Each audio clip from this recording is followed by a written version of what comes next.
ప్రజాపంటూ నిర్వహిస్తున్న ఈనాటి సమావేశం క్యాప్షను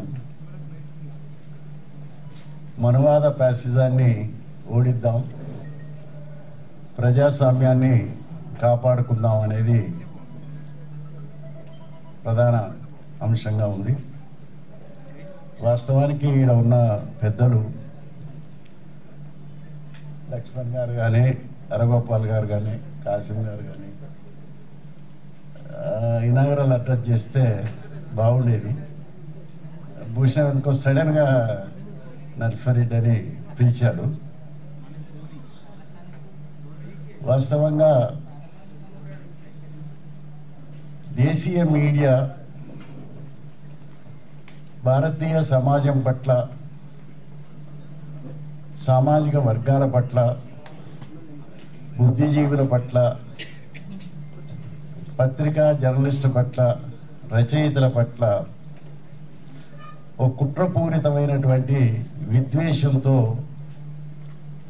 ఊపా కింద నేరారోపణ చేసి అక్రమంగా సంవత్సరాల తరబడి జైళ్లలో నిర్బంధిస్తుంది. ఈ నిర్బంధంలో కొంతమంది మరణం కూడా పొందారు.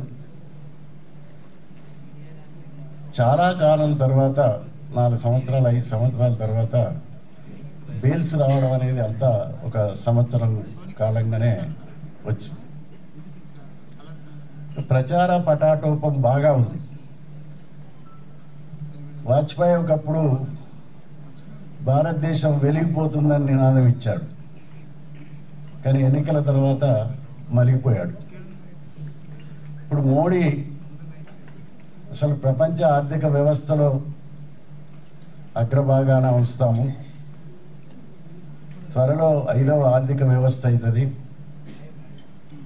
5 ట్రిలియన్ల జీడిపి చేరుకుంటాము, ఇవి కాక వికసిత భారత్ అని, అచ్చే దిన్ అని, సబ్కా సాత్ సబ్కా వికాస్ అని వినసొంపైనటువంటి నినాదాలు ప్రచారం చేస్తున్నారు. వాళ్ళ దగ్గర డబ్బులు ఉన్నాయి, వాళ్ళ చేతిలో మీడియా ఉంది కాబట్టి విపరీతమైనటువంటి ప్రచారం జరుగుతుంది.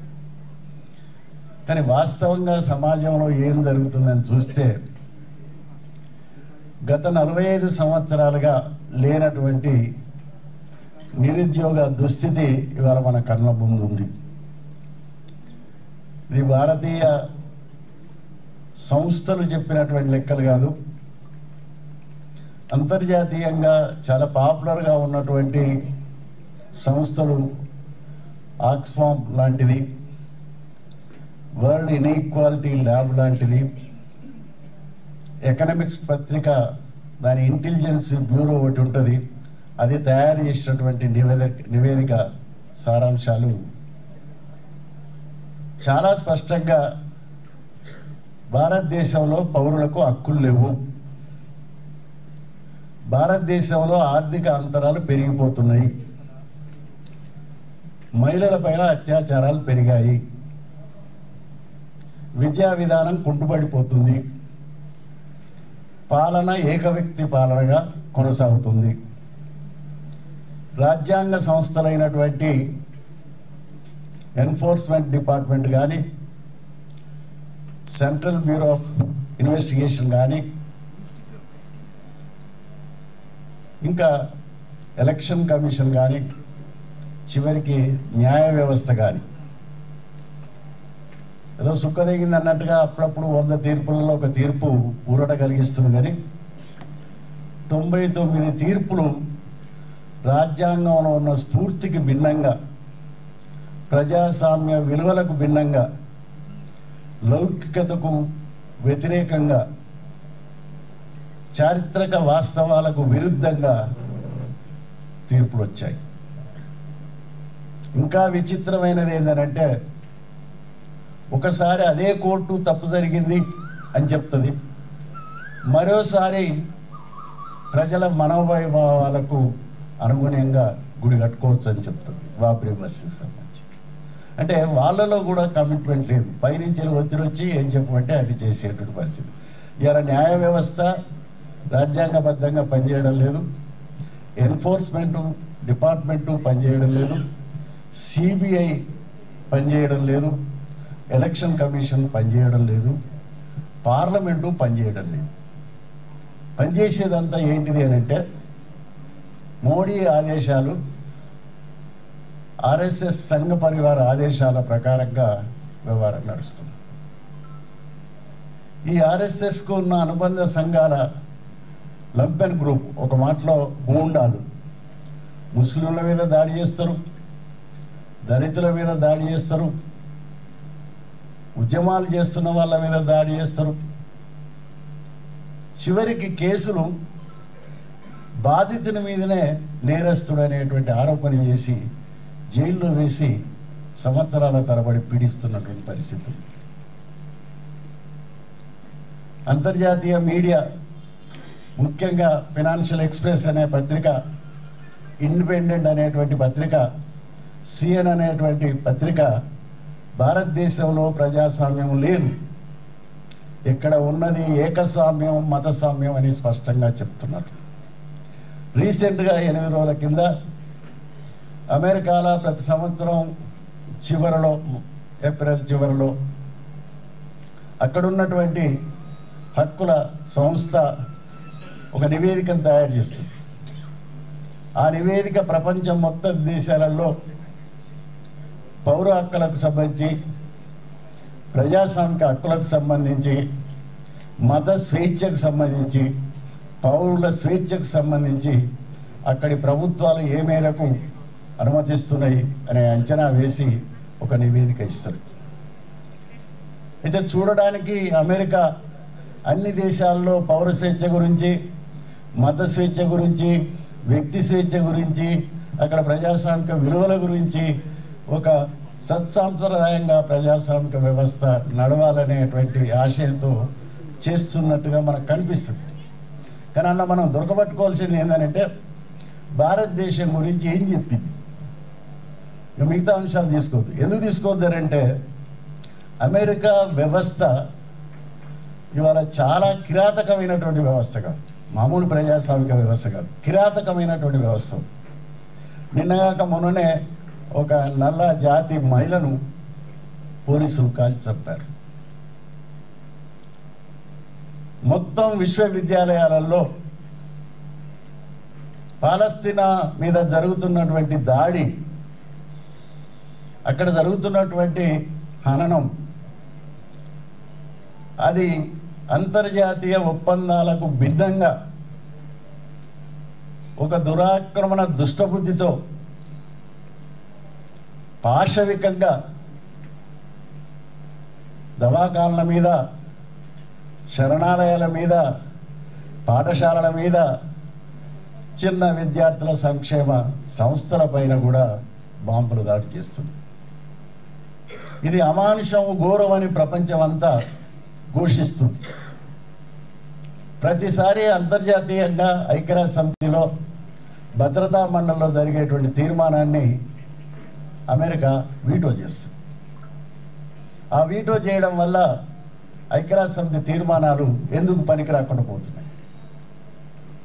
ఈ పరిస్థితి ఐక్యరాజ్య సమితి ఇక గుడిపడినట్టుగా పనికిరాంది, దాని పని అయిపోయింది, దాని విశ్వాసం పోయింది, అది చేసింది ఏమీ లేదు, అది ఉత్త రబ్బర్ బొమ్మ, అక్వేరియంలో ఉన్నటువంటి బొమ్మ అనేటువంటి భావన ప్రజల్లో వచ్చారు. ఈ స్థితిలో విద్యార్థులు ఆస్ట్రేలియాలో, అమెరికాలో, ఇంకా పలు పాశ్చాత్య దేశాలలో పాలస్తీనా మీద దాడి జరుపుతున్న ఇజ్రాయెల్కు ఆయుధాలు సరఫరా చేయకూడదు,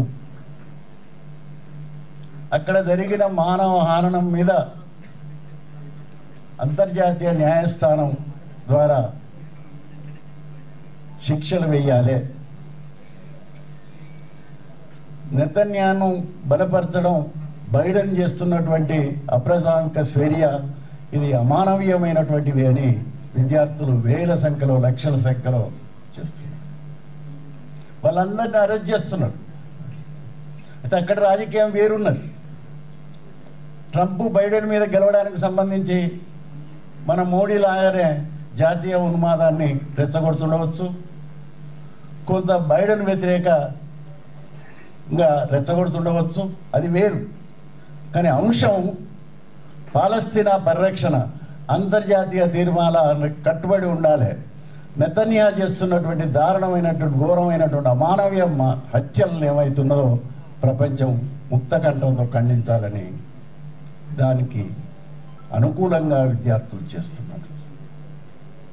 మనం చరిత్రలోకి వెళ్తే ఉద్యమాలు, విప్లవోద్యమాలది ఒక చరిత్ర అయితే, పౌర సమాజంగా, బుద్ధిజీవులుగా, యువకులుగా ఆ రోజు వాళ్ళకు కనిపించినటువంటి అమానవీయ సంఘటనల పట్ల చెలించి ఉద్యమాలు చేసి ఫలితాలు సాధించినటువంటి పరిస్థితి అనేక విద్యార్థి ఉద్యమాలలో మనకు కనిపిస్తుంది. విద్యార్థి ఉద్యమాలంటే అవి మిలిటెంట్ ఉద్యమాలు, వివేచనతో కూడిన ఉద్యమాలు, త్యాగాలతో కూడినటువంటి ఉద్యమాలు, ఒక మంచి కొరకు నిలబడేటువంటి, దాన్ని నిలబెట్టాలనేటువంటి లక్ష్యంతో జరిగేటువంటి ఉద్యమాలు.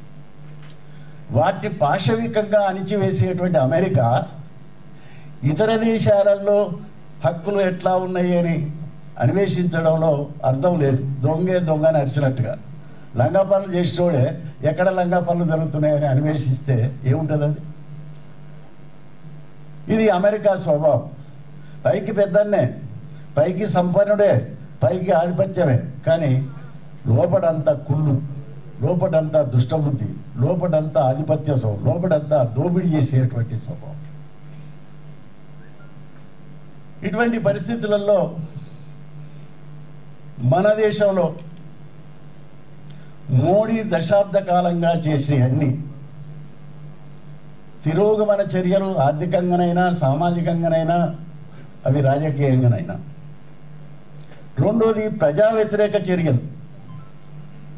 ఒక కేటగిరీని, ఒక మహిళలను బాగుపరిచేదో, ఒక దళితులను బాగుపరిచేదో, ఒక ఆదివాసీలను బాగుపరిచేదో, ఒక రైతాంగాన్ని బాగుపరిచేదో, ఒక కార్యవర్గాన్ని బాగుపరిచేదో, లేకపోతే ఒక విద్యార్థులకు సరైన విద్యాక్రమం అందించేదో, ఇటువంటి మంచి కార్యక్రమాలు లేవు.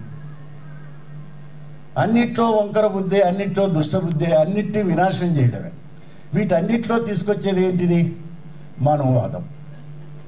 మనం ఎప్పటి సందో చిన్నప్పటి సందో మేము చదువుకున్న రోజులు కూడా మనుధర్మ శాస్త్రంలో వర్ణ వ్యవస్థకు సాధికారత ఉంది, అస్పృశ్యతకు సాధికారత ఉంది,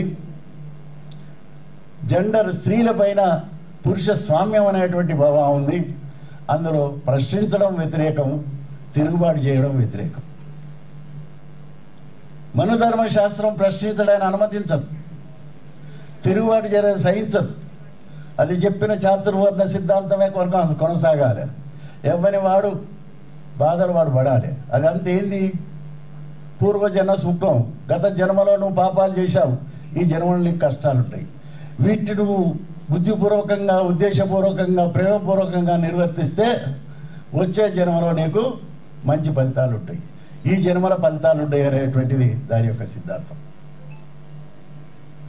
కానీ ఈ సిద్ధాంతం 15-16వ శతాబ్దం తర్వాత అభివృద్ధి చెందినటువంటి సైన్సు, రాజకీయ వ్యవస్థలో వచ్చినటువంటి మార్పులు, ప్రజల్లో వచ్చినటువంటి చైతన్యం భూస్వామ్య వ్యవస్థకు వ్యతిరేకంగా మతస్వామ్య వ్యతిరేక ఉద్యమాలు ఓ బూర్జువా ప్రజాస్వామిక వ్యవస్థకు రూపకల్పన చేశాయి. ఈ బూర్జువా ప్రజాస్వామిక వ్యవస్థ పట్ల చాలామంది మేధావులు చాలా ఉపయుక్తమైనటువంటిది, దీంట్లో వెల్ఫేరిజం ఉంటుంది, ఇది ప్రజల కష్టాలకు బాధ్యత వహిస్తుంది, ప్రజల యొక్క సమస్యలను పరిష్కరించాలనేటువంటి సంకల్పం కలిగి ఉంటుంది, ఇది ఎన్నికల ద్వారా మీరు నిలబెట్టుకోవచ్చని ఒక ప్రక్రియను ఏర్పాటు చేశారు. 100-200 సంవత్సరాలు మంచిగా అనిపించింది. కానీ మొదటి ప్రపంచ యుద్ధం, రెండవ ప్రపంచ యుద్ధం జరిగిన తర్వాత వచ్చిన పరిణామాల క్రమంలో, ఆర్థిక వ్యవస్థలో వచ్చినటువంటి పరిణామ క్రమంలో, పెట్టుబడి ద్రవ్య పెట్టుబడిగా మారిన క్రమంలో ఈ లక్షణాలన్నీ కోల్పోయి ఫ్యాసిస్ట్ లక్షణాలకు వచ్చాయి. సహజంగా ఫ్యాసిజం అంటే ఏంది అంటే, ఏకవాక్యంలో చెప్పాలంటే అది ఆర్థిక సంక్షోభ వ్యక్తీకరణ ఫ్యాసిజం. ఎక్కడైతే ఆర్థిక సంక్షోభం ఉంటుందో అక్కడ పాలక వర్గాలు ఫ్యాసిజం వైపు మారుతారు. సహజంగా బూర్జువా పార్లమెంటరీ వ్యవస్థలో కూడా సవ్యంగా సాగినంతసేపు ప్రజాస్వామ్యాన్ని గౌరవిస్తారు. ఆ వ్యవస్థ ప్రజలకు సానుకూలంగా లేనప్పుడు, ప్రజలు తిరుగుబాటు చేసే సందర్భం వచ్చినప్పుడు, ప్రజలు సంఘటిత పడుతున్నటువంటి సంకేతం వానికి అందినప్పుడు నియంతృత్వాన్ని పాటిస్తుంది. కనుక రెండు ముఖాలది ఈ బూర్జువా ప్రజాస్వామ్యం అని మనం ఎప్పుడో 70 ఏళ్ల కిందనే విన్నాం. ఇంకా చాలా అంశాలు. ఒక రకంగా 1948లో భారతదేశానికి స్వాతంత్రం రాలేదు. ఇక్కడ వచ్చినటువంటిది బూర్జువా భూస్వామ్య, బిగ్ బూర్జువా, బిగ్ ల్యాండ్ లార్డ్లకే స్వేచ్ఛ వచ్చింది, ప్రజలకు రాలేదు అని మనం అనుకున్నాం. ఇది కొనసాగించాల్సిన అవసరం ఉన్నదని కూడా అనుకున్నాం. అది ఇటుకొట్టుకొని అటుకొట్టుకొని 60 ఏళ్ళ నుంచి దేశంలో ప్రజల సమస్యల పరిష్కారానికి నూతన ప్రజాతంత్ర విప్లవం అని ఒక నిర్ధారణకు వచ్చి వామపక్ష విప్లవోద్యమం జరుగుతుంది 50 ఏళ్ళుగా. అదే ఎంత ముందుకు వెళ్ళింది, ఎంత వెనుకకు వెళ్ళింది వేరు విషయం. ఈవెన్ అంబేద్కర్ కూడా రాజ్యాంగ ఆమోదానికి 25 నవంబర్ 49లో ఆయన చివరిసారి ప్రసంగిస్తూ చాలా స్పష్టంగా చెప్పాడు. ఇటు అటు తిప్పలబడి ఓ రాజ్యాంగాన్ని అయితే రచించుకున్నాం. ఈ రాజ్యాంగం ప్రతి ఒక్కరికి ఒక ఓటు, ఆ ఓటుకు సమాన విలువ అనేటువంటిది మాత్రమే గుర్తిస్తుంది. ఇది తప్ప ఇంతకు మినహా ఇందులో ఏమి లేదు. నిజమైన స్వేచ్ఛ, నిజమైన అభివృద్ధి ప్రజల్లో జరగాలంటే సాంఘికంగా, సాంస్కృతికంగా, రాజకీయంగా, ఆర్థికంగా చాలా మార్పులు రావాలి. ఆ మార్పులకు అవకాశం ఇందులో లేదు. ఆ దిశలో మన పాలన సాగకపోతే ప్రజలు దీన్ని ధ్వంసం చేస్తారని చెప్పాడు. అవసరమైతే ఈ రాజ్యాంగాన్ని నేనే కాలబెడతానని కూడా చెప్పాడు. ఇంకా బాగా చదివిన వాళ్లకు సామాజిక వ్యవస్థ, నేను అనుకుంటానా భారతదేశంలో ఉన్నటువంటి సామాజిక వ్యవస్థ యొక్క క్లిష్టత, దానికి పరిష్కారం అందించగలిగేటువంటి స్పష్టమైనటువంటి కార్యక్రమాన్ని రూపొందించేటువంటి ఒక నిర్ధారణ జరగలేదని అనుకుంటాను. ఫారినర్స్ రాస్తున్నారు. ఆస్టిన్ గ్రాన్విల్లే అని ఒక అమెరికన్ హిస్టారియన్ 1950లో ఈ భారతదేశం 200 సంవత్సరాలు వలస పాలన కింద మగ్గింది. ఇక్కడ కుల వ్యవస్థ ఉన్నది. ఇక్కడ అనేక సంస్థానాలు పరిపాలించినాయి. ఇవన్నీ ఫ్యూడల్ స్వభావంతో నిలిచాయి. ఇంత సంక్లిష్ట సమాజం 47 తర్వాత అధికార బదిలీ తర్వాత 50లో రాజ్యాంగం ఏర్పాటు చేసుకొని సవ్యమైన పాలన అందించగలరా? ప్రజలందరూ ఇంత విశిష్టత, వైవిధ్యం కలిగి ఉన్న సమాజం ఐక్యంగా నిలబడగలదా? ఎదుర్కొంటున్న సామాజిక ఆర్థిక సమస్యలను పరిష్కరించుకోగలదా? ఆ మేరకు భారత రాజ్యాంగంలో అవకాశాలు ఉన్నాయా? అనేక ప్రశ్నలు వేసుకొని ఆయన ఒక నిర్ధారణ చెప్పాడు. పూలే నుంచి, నారాయణ గురు నుంచి, అయ్యంగార్ నుంచి అంబేద్కర్ వరకు, రామ్మోహన్ రాయ్, ఇటువంటి వాళ్ళందరూ కూడా కొన్ని సామాజిక సాంస్కృతిక ఉద్యమాలను జరిపారు. అది ప్రజలను ఓ మేరకు చైతన్యం చేసింది. ప్యారలల్గా స్వాతంత్రోద్యమం జరిగింది.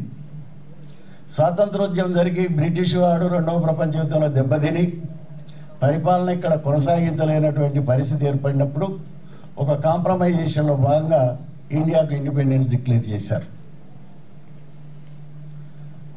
ఆయనే ఆస్టిన్ ఫీల్ అయింది ఏంటంటే, సామాజిక సాంస్కృతిక ఉద్యమం 50 తోటి ఆగిపోయింది ఇండియాలో. ద గ్రేట్ పర్సనాలిటీస్ ఆ ఉద్యమం యొక్క ఇంపార్టెన్స్ని, ఆ ఉద్యమం ద్వారా సమాజ యొక్క విముక్తిని మా వ్యక్తి మానసిక విముక్తిని కలిగించేటువంటి పోరాటాలు జరిగాయి. అంత విశిష్టత కలిగినటువంటి వ్యక్తులు క్లిష్టమైనటువంటి సమస్యల పరిష్కారానికి చేయవలసిన పోరాటానికి సంబంధించి అనేకమైనటువంటి సామాజిక సాంస్కృతిక ఉద్యమాలు వచ్చాయి. కానీ 50 తర్వాత ఎందుకు ఈ కనుమరుగైనాయి? 50 తర్వాత కేవలం ఓట్లు గిద్దెన రాశాడు. అంటే మనం ఒకే మూసలో పోతున్నాం. వర్గ పోరాటం చేయాలి, తప్పదు. కానీ యాంటోనీ గ్రామ్సీ చెప్పినట్టు వర్గ పోరాటం జరగాలంటే భావ విప్లవం రావాలి, సాంస్కృతిక దృక్పథం రావాలి. బాలగోపాల్ చెప్పినట్టు మనం అంతా ఐక్యంగా నిలబడగలము, మనం సోషలిస్టు సమిష్టిగా బతకగలము అనేటువంటి ఆలోచన ప్రజల్లో కలగాలి. ఆ ప్రజల్లో ఆ చైతన్యం రావాలంటే ideological war precedes priors the physical war అన్నాడు. భావజాల విప్లవం జరగకుండా భౌతిక విప్లవాలు జయప్రదం కావు. భౌతిక విప్లవాలు జయప్రదం కావాలంటే తప్పనిసరిగా భావజాల విప్లవం జరగవలసిందే. ఆ భావజాల విప్లవం జరుగుతలేదు. చరిత్ర చదివితే 46-52 మధ్యన జరిగిన తెలంగాణ సాయుధ పోరాట కాలంలో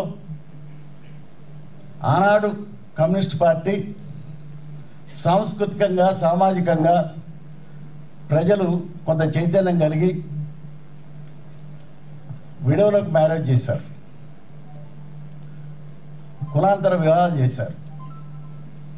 అన్న తమ్మి అక్క బావ మామ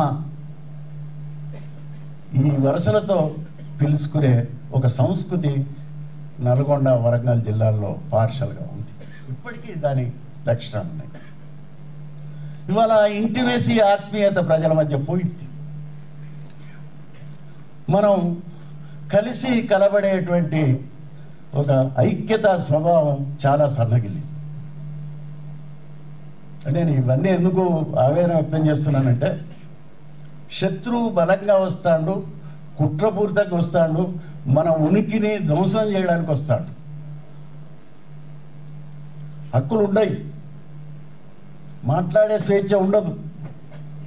నేను చెప్పింది వినకపోతే నువ్వు శత్రువే అనేటువంటి కొన్ని వందల సంవత్సరాల ప్రజాస్వామిక విలువలను తీసేసి కొన్ని వేల సంవత్సరాల వెనుకకు వెళ్ళి రాచరిక వ్యవస్థలో గుప్త మౌర్య సామ్రాజ్యంలో నెలకొన్నటువంటి భూస్వామ్య లక్షణాలను 2వ శతాబ్దంలో మను రాసినటువంటి స్మృతిని ఈ దేశంలో అమలు చేయాలి.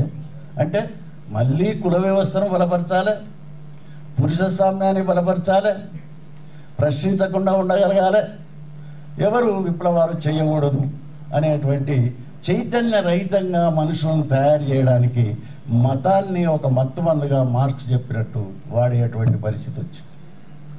వచ్చుడే కాదు, అది విస్తరించిపోయింది, బలపడ్డది.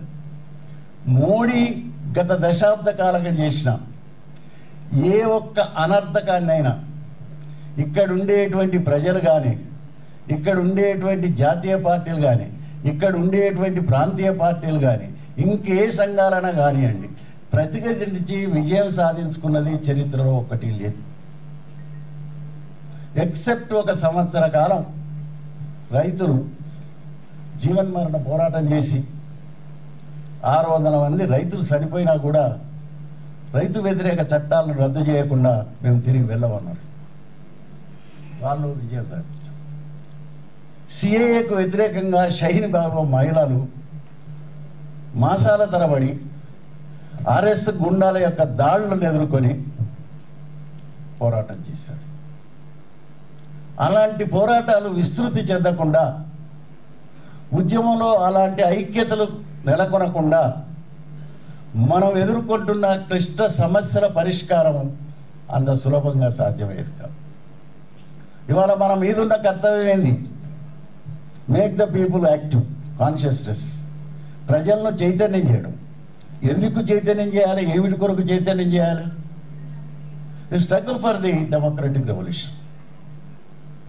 ఒక ప్రజాస్వామిక విప్లవం కొరకు ప్రజలను సమాయత్తం చేయడం, చైతన్యం చేయడమే మనలాంటి మార్క్సిస్టు శ్రేణుల యొక్క కర్తవ్యం అయి ఉండాలి. బీజేపీకి కాంగ్రెస్ ప్రత్యామ్నాయం కాదు, టీఆర్ఎస్కు కాంగ్రెస్ ప్రత్యామ్నాయం కాదు, కాంగ్రెస్కు బీజేపీ ప్రత్యామ్నాయం కాదు. ఈ అన్ని భూస్వామ్య పార్టీలు, వర్గ సమాజాన్ని కాపాడే పార్టీలు, భూస్వామ్య విలువలను కాపాడే పార్టీలు, కుల వ్యవస్థను కాపాడే పార్టీలు, సమానత్వం విలువనివ్వనటువంటి పార్టీలు, ప్రజాస్వామిక లౌకిక విలువలను గౌరవించినటువంటి పార్టీలు. కనుక ఏ రాయి అయితే తలకాలను ఇది తీసేసి ఇంకోటి ఎత్తుకోవడం అనేటువంటిది అయితే సరి అయిన అవగాహన కాదని నాకున్నటువంటి అభిప్రాయం. ఈ మధ్యనే ఒక రచయిత రాసిన ఒక సందర్భంలో చదువుతుండే, ఓ గిల్లినట్టు, ఓ కొట్టినట్టు, ఓ చంపినట్టు, ఈ మూడు ఒకటేనా? చంపినోడు బీజేపీ, కొట్టినోడు టీఆర్ఎస్ అనుకోండి. మరి గిల్లినోడు ఎవడు? పక్కకున్న గెలవని పార్టీలు. వీటి మధ్య తేడాలు లేదంటారా? కనుక చంపేటోని ఇడిచిపెడదాం, కొట్టేటోని పట్టుకుందాం, వీడిని ఇడిచిపెడదాం, గిల్లేటోని పట్టుకుందాం. ఈ సంపుడు కంటే కొట్టుడు కంటే గిల్లుడు కొంచెం భరించగలుగుతాం కదా అనేటువంటి రచన కూడా వస్తుంది. అందుకే ఐడియాలజీ అది సరి అయిన విధానంగా అర్థం చేసుకోకపోతే language is more dangerous to the people. భాష మనిషిని సమూల నాశనం చేయగలదు. ఎట్ ద సేమ్ టైం భాష వ్యక్తిని సంస్కరించి సమగ్ర విప్లవానికి తయారు చేయగలదు. భాషకు రెండు పార్శ్వాలున్నాయి, చెడగొట్టే పార్శ్వం ఉంది, బాగు చేసే పార్శ్వం. కనుక సాహిత్యాన్ని చదివేటప్పుడు కూడా ఏ సాహిత్యాన్ని చదవాలి, ఎవరి రచనలు చదవాలి, ఎవరి ప్రయోజనం కొరకు ఎవరు రాస్తున్నారు, ఎవరి ప్రయోజనం కొరకు ఎవరు మాట్లాడుతున్నారు, ఎవరు ఏ త్యాగాలకు నిబద్ధతతో పనిచేస్తున్ననేటువంటి లేకుండా చేయలేదు. మామూలుగా లిటరేచర్ చదివే వాళ్ళకి చెప్తారు, first you select the time, ఏ కాలంలో రాయబడుతుంది సాహిత్యం, దెన్ యూ థింక్ ఎవరి కొరకు రాయబడుతుంది. ఈ రెండు ఎంపిక చేసుకోకుండా నువ్వు పుస్తకాలు చదివితే టైం వేస్ట్ అవుతుంది. మాకు గురువు ఉండే వెంకటేశ్వరరావు అండి, నాకు ఒక అల్పటదల చేత పట్టుకోవడం సంబరం. ఆయన అనేది ఎందుకే అది టైం వేస్ట్ అదే మరి. కనుక ఇవాళ ఒక క్లిష్ట పరిస్థితిలో, ఒక చీకటి దశలోకి వెళ్ళేటువంటి స్థితిలో ఇవాళ బీజేపీ మన ముందు నిలిచింది. ఈ బీజేపీని ఓడించడం అని అంటే సామ్రాజ్యవాదాన్ని ఓడించే దృక్పథం ఉండాలి, బడా పెట్టుబడిదారి విధానాన్ని ఓడించే దృక్పథం ఉండాలి, బడా భూస్వామ్య విధానాన్ని ఓడించే దృక్పథం ఉండాలి, మతాన్ని వ్యతిరేకించే దృక్పథం మరీ ప్రధానంగా ఉండాలి. అట్లా ఉంటేనే భావజాల పరంగా మనము ఆర్థికంగా సాంఘికంగా అన్ని రకాలుగా బీజేపీ ఓడించడం. ఇలా బీజేపీ ఓడిపోతే రేపు కాంగ్రెస్ వెళ్తుంది, ప్యాసేజ్ అవ్వద్దా ఇండియాలో? ఎందుకంటే it is the reflection of the financial crisis. ఆర్థిక సంక్షోభం యొక్క వ్యక్తీకరణ ప్యాసిజం. అది ఎవడొచ్చినా ఉంటుంది, నన్ను తీసుకొని పెట్టే ఉంటుంది, కాశీల్ సార్ తీసుకొని పెట్టే ఉంటుంది. ఆర్థిక వ్యవస్థను సరిచేయకుండా ఆ సంక్షోభాన్ని పరిష్కరించలేనంత వరకు ఆ సంక్షోభం యొక్క ప్రతిఫలంగా నిర్బంధము నియంతృత్వమే ఉంటుంది. ఎన్ని సంఘటనలు, ఓ పోలీస్ స్టేషన్లో ఒక మహిళను కొట్టి చంపుతారు. ఆ ఎస్ఐ మీద యాజ్ పర్ కాన్స్టిట్యూషన్ శిక్షలు వేయాలి కదా, వెయ్యరు. ఒక ఎవరిలో పెద్ద మనిషిని పట్టుకుంటారు, ఆ కుటుంబానికి ఒక ఉద్యోగం అంటారు, ఓ 50,000 రూపాయలు చెంద అంటారు. అంటే అప్పీసింగ్, సంతృప్తి పరిచే చర్యలు జరుగుతున్నాయి తప్ప వాటికి పరిష్కారం కానీ ఒక చట్టబద్ధ పాలనకు నిలబడడం కానీ జరగడం లేదు. ఈ సందర్భంలో ఒక హిందుత్వ ఆర్ఎస్ఎస్ దురాగతాలు, అది పత్రికా రచయితల మీద, బుద్ధిజీవుల మీద, రచయితల మీద, పోరాడే వాళ్ళ మీద, వామపక్షవాదుల మీద, ఆఖరుకు ప్రజాస్వామికవాదుల మీద, ఆఖరుకు జర్నలిస్టుల మీద కూడా పడి దాడులు చేస్తున్నటువంటి దారుణమైనటువంటి పరిస్థితిలో ఉన్నాం. ప్రపంచ నివేలు వీడెం మోడీ వచ్చినప్పటి నుంచి ఇప్పటి వరకు ఎక్కడికో పోయింది మన ప్రజాస్వామ్యం. పోయి ఎలక్ట్రల్ డిక్టేటర్షిప్, ఎన్నికలు జరుగుతాయి కానీ ఉండేది అక్కడ నియంతృత్వ ప్రభుత్వం అని చెప్పారు. హంగర్ ఇండెక్స్ ఎక్కడో 60-70 కాంచెలి 111 కాడికి వచ్చాం. ఫ్రీడమ్ ఇండెక్స్ 36 నుంచి 139కి వచ్చాం. ఇట్లా మీరు చదివే ప్రపంచ సూచీలు దాదాపు ఒక 20 ఉన్నాయి. 20 సూచీలు 14 నుంచి 23 వరకు పరిశీలిస్తే మోడీ కాలంలో వాటి యొక్క క్షీణత మరింత పెరిగింది. ఇప్పుడు బాగా చెప్తున్నారు 5 ట్రిలియన్ల దారాలు వస్తుందని చెప్పి సగటు మనిషి ఆదాయం అని చెప్తాం. చెప్తే ఏమవుతుంది? 60,000 వస్తుంది. అదే అమెరికా 26 ట్రిలియన్, ఆడు ఉండేది 5 కోట్ల మంది, వానికి పంచితే $22 లక్షల వస్తుంది. ఆడ $22 లక్షల వచ్చేటోడు ఈడ 660,000 వచ్చేటోడు ఈక్వలేనా? ఈక్వలా అండి? బ్రిటిష్ కంటే మనం ముందుంటాం, జర్మనీ కంటే ముందుంటాం, జపాన్ కంటే ముందుంటాం. ఏది? సంపన్న వర్గాలు ఒక దగ్గర కోటి ఉంటాయి, ఇంకో దగ్గర కోటి ఉంటుంది, ఇంకో దగ్గర 5-6 ఆధారటువంటి కలిపితే 6 లక్షలు అయిపోతుంది. కానీ ప్రజల దగ్గర ఏది?